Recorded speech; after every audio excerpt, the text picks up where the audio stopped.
এই যে আবারও পড়ে গেলাম।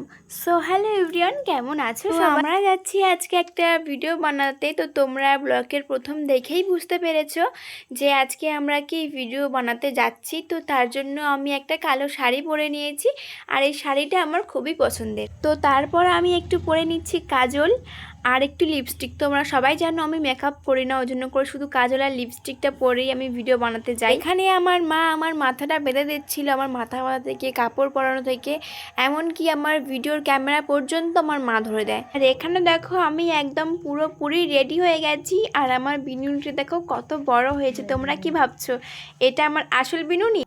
আর আমি এখানে নিয়ে নিয়েছি দুটো স্টিলের গ্লাস, কারণ আজকের ভিডিওটা করব এই গ্লাসের উপর দাঁড়িয়ে। তো তার জন্য আমি একটু প্র্যাকটিস করে নিচ্ছিলাম আমি পারো কিনা আদে। আর আমি তো ভিডিওটা করতে পারছিলামই না, বারবার পড়ে যাচ্ছিলাম। আর এখানে আমি একটা পাগড়ি করে নিয়েছি মাথার উপর দিয়ে, কলসিটা ভিডিওটা বানাবো। আর এখন আমি এখানে করছি, বারবার তো আমি পারছি না, বারবার পড়ে যাচ্ছি। আর লাস্টে আমার সাথে কি হয়ে গেল দেখো, আমি তো পারলামই না। আর আমি এখানে গ্লাস দুটো উল্টে পড়ে গেছিলাম, তবু হাল ছাড়িনি, আমি বারবার চেষ্টা করে যাচ্ছি। আর লাস্ট পর্যন্ত আমি এই ভিডিওটা বানিয়ে নিলাম। আর বারবার গ্লাসের উপর ওঠার জন্য আমার পায়েতে প্রচণ্ড ব্যথা হয়ে গেছে। আর এই ভিডিওটা তোমরা আগামীকাল দেখতে পাবে। তো আজ এই পর্যন্ত, সবাই ভালো থেকো, সুস্থ থেকো, টাটা, বাই বাই।